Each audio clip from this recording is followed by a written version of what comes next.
Bonjour, bienvenue à cette nouvelle vidéo. Donc aujourd'hui, je vais faire en fait une crème que ça fait 2-3 semaines là que je l'utilise parce que je suis complètement déprimée. Donc ce qui se passe, c'est que moi j'ai fait un tissage au mois d'août et avec un top closure. Donc la coiffeuse en fait, quand elle m'a coiffée, elle a mis le top closure, donc elle a mis un élastique ici qu'elle a serré là et puis elle a cousu, et également ici, et puis après elle a cousu le top closure sur ma tête. Ce qui se passe, c'est que lorsque j'ai sorti le top closure en question, donc 1 mois et demi après le tissage, je me suis retrouvée à perdre mes cheveux, mais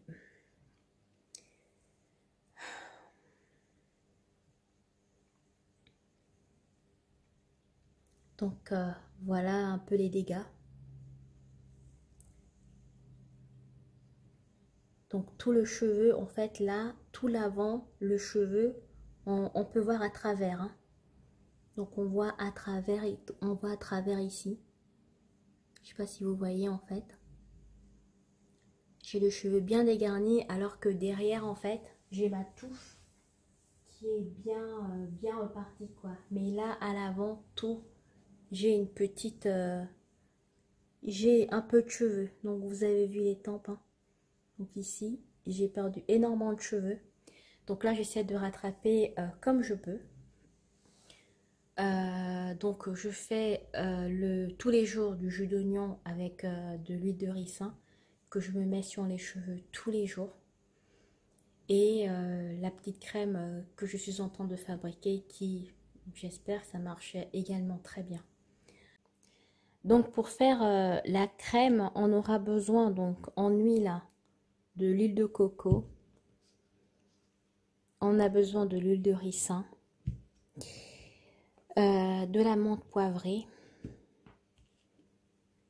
du gingembre,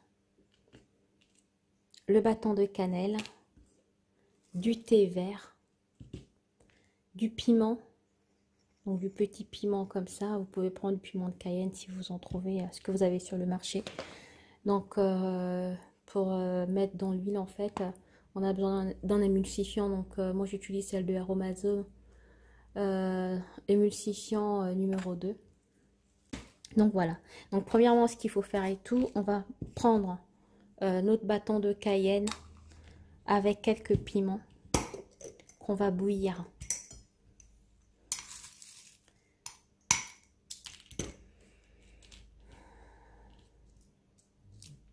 Voilà. Donc là, j'en ai mis 5 petits piments.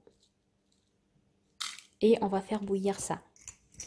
Quand ça aura bouilli, ce qu'on va faire et tout, c'est de laisser macérer par la suite donc le thé vert, et on va rajouter le gingembre écrasé.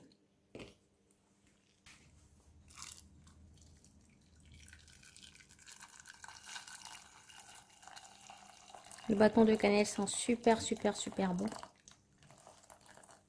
Donc voilà, moi je mets ça en quantité d'eau. Hein. Donc on va bouillir et puis on va voir tout à l'heure. Quand le bâton de cannelle aura rendu en fait toute sa substance et le piment, à ce moment-là on pourra rajouter le thé.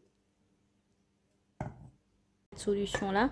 Maintenant ce que je vais faire, donc j'ai également écrasé le gingembre. Donc je mets mon gingembre là-dedans. On va laisser macérer. Et ensuite là j'ai du thé vert. Donc, je vais mettre une cuillère, 2 cuillères de thé. Bon. Voilà, 2 bonnes cuillères de thé bien bombées. Et on va laisser macérer ça jusqu'à ce que la solution prend la couleur du thé. Hein. Donc, laissez même refroidir la solution. Donc voilà. Et après, on va prendre de cire pour 70% d'huile. Donc voilà.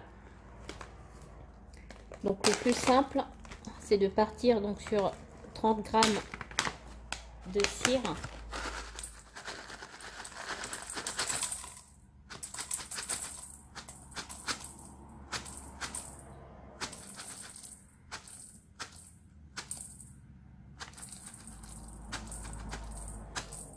Voilà.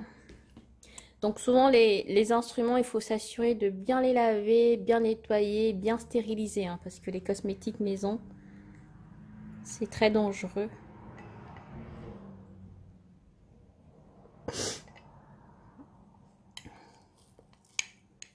Donc je vais mettre 70%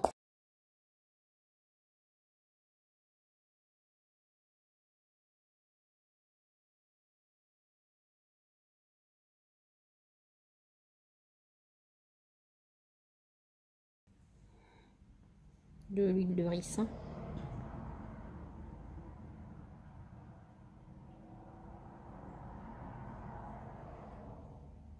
Voilà. Donc j'ai mis 50 grammes d'huile de coco et 20 grammes d'huile de ricin, 30 grammes de cire. Donc ce qu'on va faire en fait, on va chauffer tout ça au bain-marie. Donc on va le chauffer jusqu'à faire fondre en fait toutes les cires. Et ce n'est qu'à ce moment-là qu'on pourra faire le mélange. Donc là, l'huile est fondue, hein. Donc on va faire notre mayonnaise. Donc on va rajouter de l'eau. Voilà.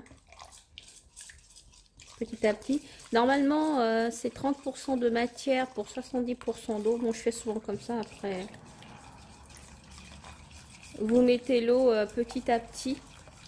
Vous voyez, jusqu'à former une mayonnaise en fait. C'est vraiment pas compliqué, hein. Je pense que voilà, on agite et on voit déjà la mayonnaise.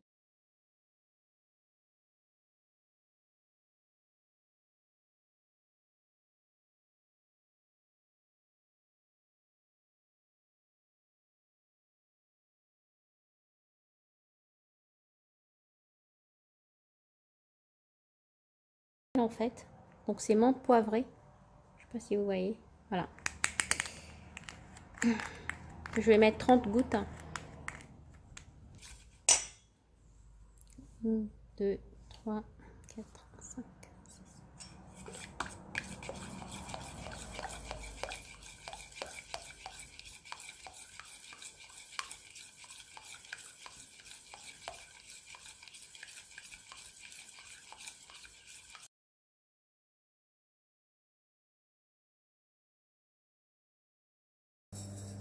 Voilà, donc quand on a obtenu comme ça une crème onctueuse comme celle-ci, donc on va la conserver. Pour la conserver, on va mettre donc un conservateur. Donc ici moi j'utilise en fait du Cosgar. Donc on en met quelques gouttes, hein, une trentaine. 2, 3.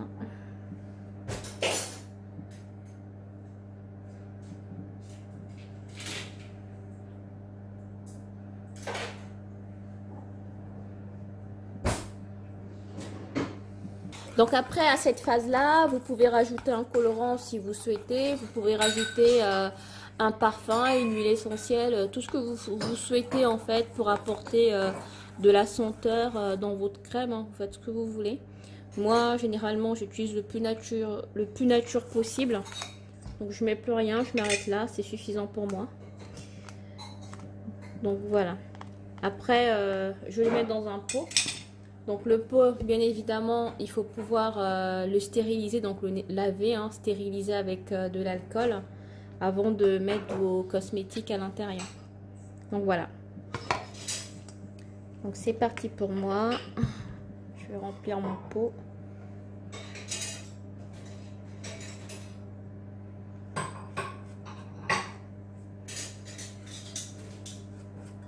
Bien évidemment, avant de l'utiliser, il faut faire un test d'allergie en fait sur sa peau. Donc voilà à quoi ça ressemble la crème. Donc elle est vraiment onctueuse en fait. Elle est douce. Moi ce que j'aime avec cette crème là, c'est qu'on n'a pas cette sensation d'huile, de gras en fait. C'est vraiment onctueux, c'est doux, c'est soyeux quoi. Donc je sais pas si vous voyez ma main. C'est pas... comment dire, c'est pas gras, voilà. Donc ça c'est vraiment un truc super.